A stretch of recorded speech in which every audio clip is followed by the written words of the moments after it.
Allahabad high court ने कैराना में हुए पलायन के बाद शामली और मुजफ्फरनगर जिलों में निष्पक्ष और भयमुक्त वोटिंग के पुख्ता इंतजाम कराए जाने को लेकर यूपी सरकार को सख्त हिदायत दी है। हाई कोर्ट की डिवीजन बेंच ने यूपी के गृह विभाग के प्रमुख सचिव और डीजीपी को कैराना समेत शामली और मुजफ्फरनगर में इस तरह के इंतजाम करने के निर्देश दिए हैं कि लोगों पर वहाँ पिछले दिनों हुई घटना का असर न दिखाई दे और बिना किसी डर के वो अपनी पसंद के उम्मीदवार को वोट दे सके। अदालत ने पलायन से प्रभावित और इससे जुड़े दूसरे लोगों की सुरक्षा के खास इंतजाम किए जाने के भी निर्देश दिए।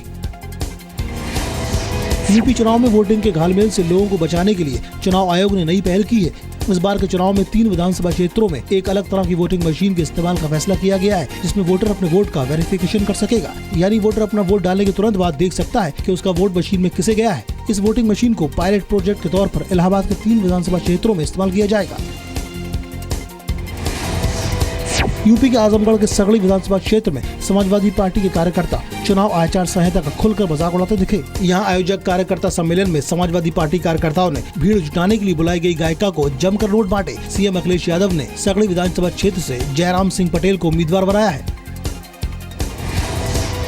कानपुर देहात के रूरा पुलिस को आज उस वक्त बड़ी कामयाबी हाथ लगी जब मुखबिर की सूचना पर अवैध शराब बनाने का जखीरा पुलिस के हाथ लग गया। इस शराब का इस्तेमाल आने वाले विधानसभा चुनाव में होना था। ये शराब समाजवादी पार्टी के मौजूदा सदर विधायक का नाती और अकबरपुर रानी विधानसभा के प्रत्याशी नीरज सिंह गौर का भाई बनवा रहा था। पुलिस ने छापेमारी कर नकली शराब बनाने के केमिकल के साथ एक आरोपी को भी गिरफ्तार किया है। साथ ही दिल्ली नंबर की एक कार बरामद की है जिसमें शराब को लाद कर वोटरों तक पहुँचाने का काम किया जाता था।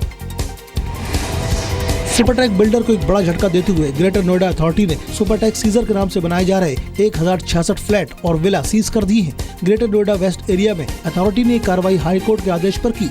इस वजह से फ्लैट और विला में रह रहे लोगों को काफी दिक्कतों का सामना करना पड़ा, जिसके लिए वो बिल्डर और अथॉरिटी को जिम्मेदार ठहरा रहे हैं। यूपी के सोनभद्र की अनपरा कॉलोनी में विद्युत परिषद बालिका जूनियर हाई स्कूल में होमवर्क न करने पर 8वीं क्लास की 15 छात्राओं को शर्मनाक सजा सुनाई गई। छात्राओं को पहले मुर्गा बनाया गया, फिर स्कर्ट उतारकर स्कूल में घुमाया गया। इस घटना को लेकर छात्राओं के परिवार वालों के हंगामे के बाद प्रशासन ने मामले की जाँच के लिए कमेटी बना दी है और प्रिंसिपल को सस्पेंड कर दिया है।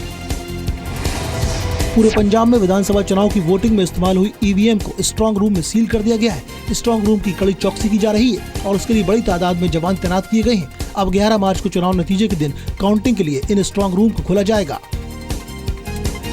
पंजाब विधानसभा चुनाव खत्म होने के बावजूद कांग्रेस और अकाली दल के बीच तकरार नहीं थम रही। अमृतसर के हल्का मजीठा के गांव मियां पंधेर में दोनों पार्टियों के कार्यकर्ता गांव वालों की आपसी भिड़ंत में करीब 1 दर्जन लोग घायल हो गए। दोनों पार्टियों के कई कार्यकर्ताओं को भी चोटें आई। कई गाँव वालों का आरोप है कि अकाली दल के कार्यकर्ताओं ने उनकी पिटाई सिर्फ इसलिए कर दी क्योंकि उन्होंने नशेखोरी से नाराज होकर उन्हें वोट नहीं दिया। शिरोमणि गुरुद्वारा प्रबंधक कमेटी यानी SGPC ने 3 सदस्यीय समिति का गठन किया है जो पंजाब विधानसभा चुनावों में बीजेपी अकाली दल गठबंधन को डेरा सच्चा सौदा के समर्थन की घोषणा के मुद्दे की जांच करेगी। SGPC के प्रमुख कृपाल सिंह बागडूर ने कहा कि अकाली दल के प्रमुख गुरबचन सिंह के निर्देश पर मामले की जाँच के लिए समिति का गठन किया गया है। इस कमेटी को 7 दिन में अपनी रिपोर्ट पेश करने के लिए कहा गया है।